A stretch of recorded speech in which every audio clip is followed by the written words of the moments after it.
welcome everyone to the inaugural episode of Tales from the Broomstick with your hostess, Rebecca. This is not just about witchcraft. I fully intend to discuss a wide variety of topics, from witchcraft, true crime, paranormal events, into fiction. But today we're going to talk about venerating your elders. First thing, I want to recommend you download an audio recording app to your phone and ask your grandparents to tell you their stories. Ask about the events in their lives. What did they see? What did they do? Things like that. Ask for the gossip from the 40s. So, I regret not recording the stories of my favorite grandparent, and am now retelling them from memory. My maternal grandfather, my mother's father, was my favorite and a huge influence in my life. I called him Papa. Papa was born September 11th, 1923, and he passed in 2009.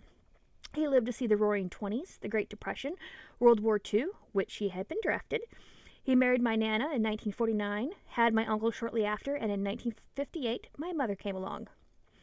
Papa remembered the Kennedy assassination, the moon landing, the death of Elvis, and so many more events that happened in his life. I used to say, "Papa, tell me about the good old days," and he'd say, "Pooch, these are the good old days." He was drafted in World War II, and he said served on a battleship in the Philippines. I never asked which one, and I should have, because even when I try to Google it, it has brought me nothing. I wanted to hear World War II stories, and I used to ask him, "What did you do during the war?" And he'd say, "I peeled a lot of potatoes." Before I get into the potatoes anecdote, he also used to tell me that if I ever got drafted, to ask to be in the Navy and to be assigned to the Seabees. That is the construction battalion of the Navy. He used to tell me that Marines would claim to be the first in, but truthfully, if they wanted to cross a bridge, if they wanted to build a bridge to get across a river, they would send the Seabees in first. So, back to the potatoes. KP duty, the KP being kitchen patrol or kitchen police, and police here meaning to clean up. According to Papa, he said they'd line up every morning and ask for volunteers to work in the kitchen. Now, gotta remember, this is the early 40s in the Philippines, where it is easily 90 degrees every day, except for December and January, where it could get as cold as 45. It never gets freezing. Papa said he volunteered every day for kitchen duty, and his CO asked one day, "Mr. Dry, why do you volunteer every day?" Papa said, "Well, there's fans in the kitchen, sir. Coolest place on the boat." He told me once about the Phantom Bomber, which I want to do a whole episode on, but as the story goes, a plane landed itself on an airbase. When they entered the plane, no one was on board. Hearing that used to give me the willies. He also used to tell me about a story about a skeleton in a parachute. So he says that, in World War II, the Japanese tried to cut off the Australians from the Americans. To this day, people will hike this area that the Japanese had captured. I think it's called Kokoda. I don't know if I'm pronouncing that correctly, but that was the area in the Pacific. And he never mentioned it by name, but I actually had to Google it.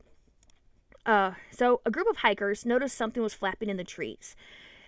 As the last light drained from the sky, the wind picked up, pulling at the parachute until it unfurled. That's when they saw it. Dangling beneath the decaying canopy of fabric was a skeleton. It swung limply, its limbs twisting in unnatural ways. The empty sockets of its skull tilted downwards as if though staring at the group below. The remnants of a harness still clung to its bones, its tattered flight suit shredded by time and jungle creatures. No one said a word, but the silence was shattered when a gust of wind ripped the parachute free. With a sharp snap, the skeleton came tumbling out of the branches. The brittle bones seemed to move of their own accord as they crashed to the jungle floor, scattering into the underbrush. The wind shifted. The parachute followed, whipping through the clearing, dragging the loose bones with it. It seemed alive, crawling and billowing across the ground as though it was trying to gather the skeleton back together. The hikers scrambled backwards, tripping over roots, shouting in terror. The group fled blindly, the parachute thrashing and snapping through the jungle behind them, never far enough away. Those who looked back swore they saw it rising, the silhouette of a skeleton once again strung up beneath its tattered canopy, arms outstretched as if reaching for them. When they stumbled out of the jungle hours later, bruised and ragged, the parachute had vanished and the jungle was still, but deep within the trees a faint rustling echoed, a sound like cloth dragging over bone. To this day, locals warn travelers to avoid that part of the jungle. Some say it's the ghost of a long-lost pilot, caught forever in his final descent. Others claim the parachute isn't just cursed, it's hungry, searching for a new body to carry wherever the wind may blow. That tale used to give me chills. And I'm pretty sure he embellished it to be scarier, but I grew up with this story. He told it to me as a kid in the 80s. But what I found really interesting was that in 2008, there were some hikers who claimed they found a skeleton of an airman in the trees of the hiking trail. This is in the Pacific. Now, it was concluded that they mistook mossy branches for a skeleton and palm leaves for the chute, which to me seems really, really odd. I mean, how do you mistake palm leaves for a chute? I don't think their chutes were green in World War II. Anybody knows, let me know.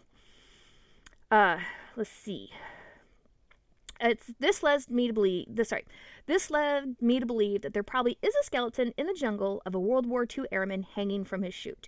It just seemed so coincidental that my grandfather told me this story for years, and then someone's like, we found an airman hanging from a parachute in a jungle. See. So the last story I want to tell you from my grandfather was his ability to tell Aesop's fables as if they actually happened to him. My favorite story was always The Crow and the Pitcher. The original story is short and simple. It is, in a spell of dry weather, when the birds could find very little to drink, a thirsty crow found a pitcher with a little water in it. But the pitcher was high and had a narrow neck, and no matter how he tried, the crow could not reach the water. The poor thing felt as if he must die of thirst. Then an idea came to him. Picking up some small pebbles, he dropped them into the pitcher one by one. With each pebble, the water rose a little higher, until at last it was near enough so he could drink. And what this means is, in a pinch, a good use of our wits may help us out.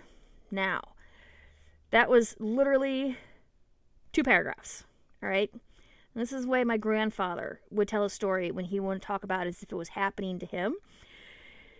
He would say, when I was younger, we didn't have indoor plumbing, which is true, they didn't. If you wanted to wash your hands, dishes, or get a drink of water, you had to go outside and pump the water from the ground by hand. One day, during a hot, dry spell, I was sitting on a fence whittling away at a small piece of wood when I noticed a crow. Now, birds have to lift their heads to drink water. They can't just suck it up or lap it up, so they get some water in their beak, tilt their head back, and let it run down their throat. Now, you always want to befriend crows, especially when you keep chickens. They'll alert you when a hawk is near. So even though I had a slingshot, I never shot a crow. Now, by the pump was a pitcher. We'd pump the water into the pitcher for drinking and carrying water into the house. It had a narrow neck to keep us boys from spilling the water whenever we carried it. Like I said, it had been a hot, dry spell, and I assumed the crow was thirsty, and I intended to hop down and give it some water. But my uncle had told me that crows were really smart, and I wanted to see what this one was doing. He hopped around the pitcher and must have had some water in it, but the neck was too narrow for him to get his head in, and the water too shallow for him to drink. I finally decided to get off the fence and fill the pitcher to the brim for him, but he flew off. I shrugged and went back to my whittling. Then he returned.